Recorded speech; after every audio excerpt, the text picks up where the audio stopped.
tools you'll be needing to completely detail strip your Glock are a 3/32 inch punch, a 1/8 inch punch, some kind of angled pick, a small screwdriver, and a pair of needle nose pliers.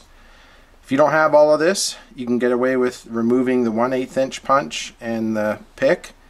You can just use your smaller punch and the screwdriver for the things we're going to need these two for. Step one is to remove the slide from the frame. If your firearm is cocked, you'll need to pull the trigger, otherwise the frame won't come off. To remove it, simply pull back on the slide about 1/2 inch, pull down the slide lock lever, and slide the slide off. We'll start with disassembling the slide. We'll take off the recoil spring assembly and remove the barrel. The next step is going to be to remove the slide cover plate. To do that, you're going to insert a small tool here and press down on that plastic sleeve, and that'll allow you to slide the cover off. So I'm going to try to do that like this.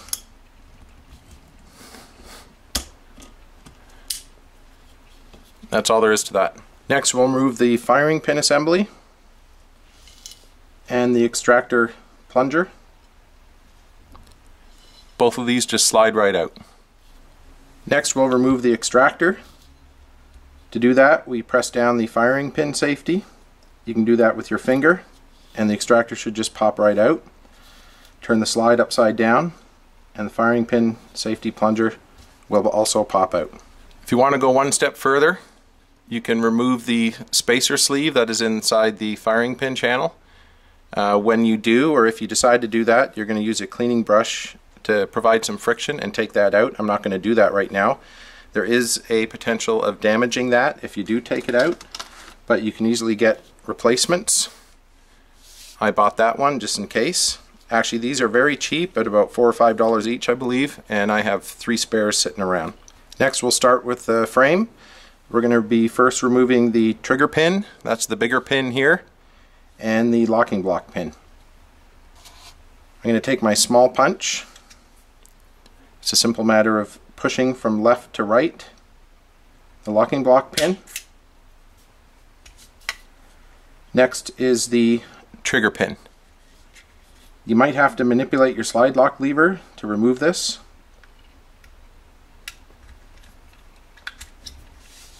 And they both come out. You can see my slide lock lever already just fell out, so I'm also going to remove that. Next, we'll remove the locking block, the slide locking block. To do that, it's just a simple matter of pushing it up, and that too will pop out. Next, we'll remove the trigger housing pin. That's on the back of the grip right here. Once again, I'll grab my small punch, push it out left to right. Once we have that out, we can simply lift up here and the whole trigger mechanism will come out. We can further disassemble this by removing the trigger with trigger bar from the trigger mechanism housing. We do that by twisting that to the side and lifting it out. To remove the trigger bar from the trigger mechanism housing, you're going to have to remove the trigger spring. My trigger spring already came disconnected from the trigger bar. If you want to remove the spring as well, you can either shake it off. Sometimes you'll need the needle nose pliers to do that. Next, we're going to remove the connector from the trigger mechanism housing. If you turn it over, you'll notice there's a round shaped hole here. This is so you can push it out with a punch, and that comes right out. That completes the disassembly of the whole trigger system. Moving back to the frame now, we're going to remove the slide lock and the slide lock spring. You do that by again grabbing a punch or a screwdriver. You're going to press down on the slide lock spring. As you do that, you can just turn the frame and the slide lock will come out. To remove the slide lock spring, you're going to grab your needle nose pliers, grab gently, and pull up. Next step is to remove the magazine catch and the magazine catch spring. Inside here you can see the magazine catch spring That's that silver bar down there. We need to push that to the right side of the firearm to remove the spring and the catch. You can do that with a small screwdriver. I'm going to use my small pick. That's a little bit difficult to do. You're just going to press on the bar and it will pop out. Next, grab your pair of pliers, grab hold of the bar spring, pull it out, and then the magazine catch will fall out. Now that we have all parts removed from the frame, we can move back to the slide parts. The trigger mechanism here, the firing pin mechanism, can be further disassembled if you want to. The plunger can be further disassembled. You do that by just pulling the spring off and also removing this plastic plunger catch here. Just grab it with your fingernails, it's just friction. The trigger safety plunger has a spring in it. You can just twist and lightly pull that spring. Now I'll show you how to disassemble the firing pin, the striker mechanism. I find the easiest way to do that is to put the firing pin backwards, back in the slide. You've got your spring cups here, your firing pin spring, and the plastic sleeve, and of course your firing pin. So to remove the cups, you just pull down on the spring. The cups will pop off. Make sure don't to lose them, they're very small.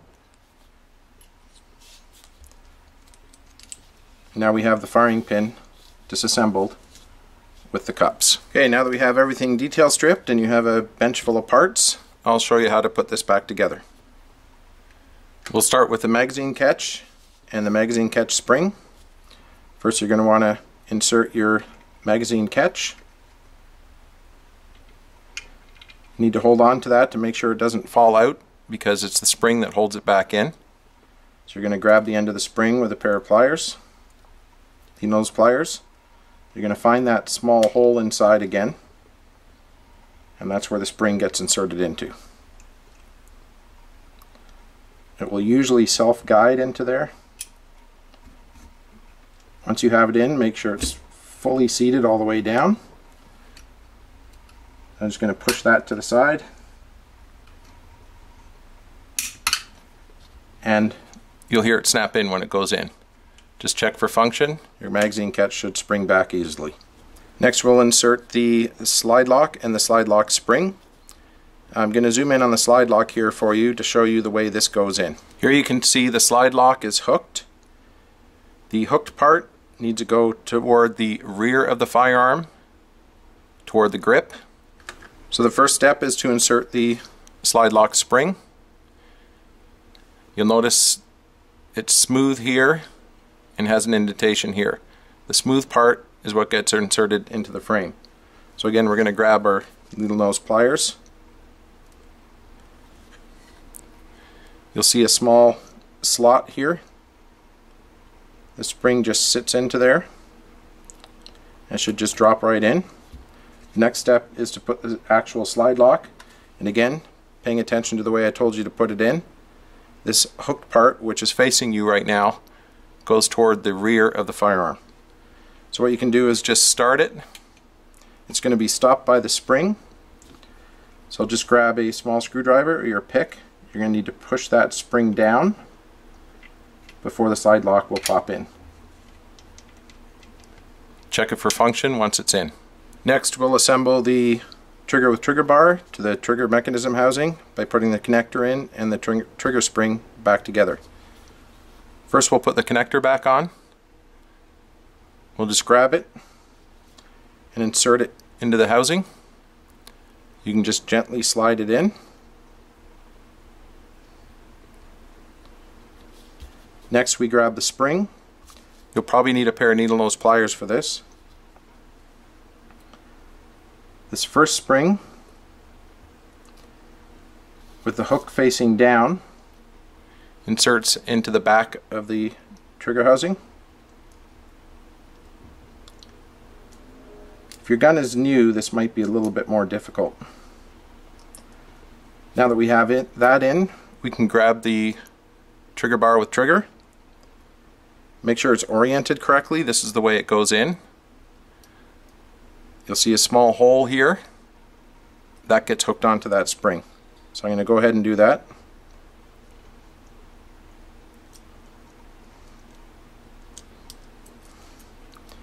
And that is on. Now you can just pull the whole mechanism over.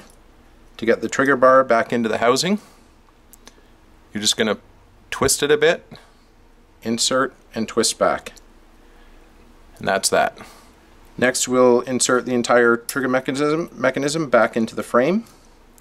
Just going to want to grab the whole thing, insert it into the frame, and push down. To keep it there while you reassemble the rest of the firearm, you can grab your grip backplate if you have one, insert it, and put the housing pin back in. Generally that will insert by hand, but you'll probably want to grab your punch and make sure it's flush. Just a gentle push. If you push it too far, that's alright, you can push it in from the other side. Next step will be to put in the locking block. That just slides right in. Next we'll take the locking block pin. That's the smaller one, the one near the top. We can just push that in from the other side of the frame.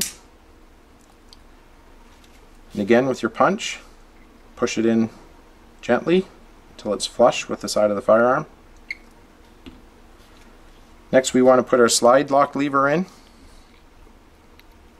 Now this inserts into a small slot there. And if you look closely, you can see it will block this hole, so it needs to be lined up before you insert the slide lock pin. And again, that gets inserted from the other side. So I'm going to grab it, push it up from the other side, and you can manipulate your lever here. That's in. Now when I make it flush from the other side, you should hear a small snap. I heard it, but you probably didn't. Check everything for function. Your slide lock works. Trigger's nice and tight. And everything works. To reassemble all the slide parts, we're going to start with the trigger, or the firing pin, or the striker. First step is to insert the firing pin into the spacer sleeve. That will just slide in. Next we're going to grab the firing pin spring, insert that over the firing pin. And again, we're going to use our slide in order to get the spring cups back on. So we're just going to put it backwards into the slide momentarily. Push the spring down. You'll have to grab it with one hand while holding the slide and the spring. The spring is a little bit difficult to compress.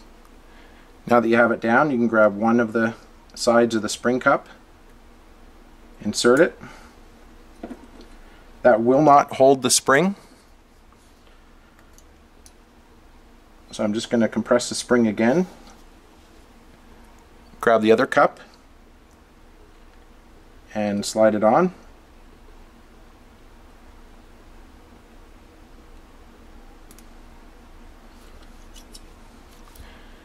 Now that's on. Check it for function, and we're done with the firing pin. Next step is to reassemble the firing pin safety and the firing pin safety spring. The spring should snap into the bottom.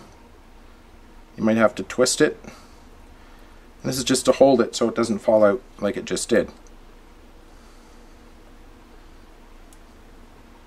Okay, that's in. That simply inserts into the slide, spring side down. Next we can grab the extractor. You'll have to depress this plunger to put the extractor in.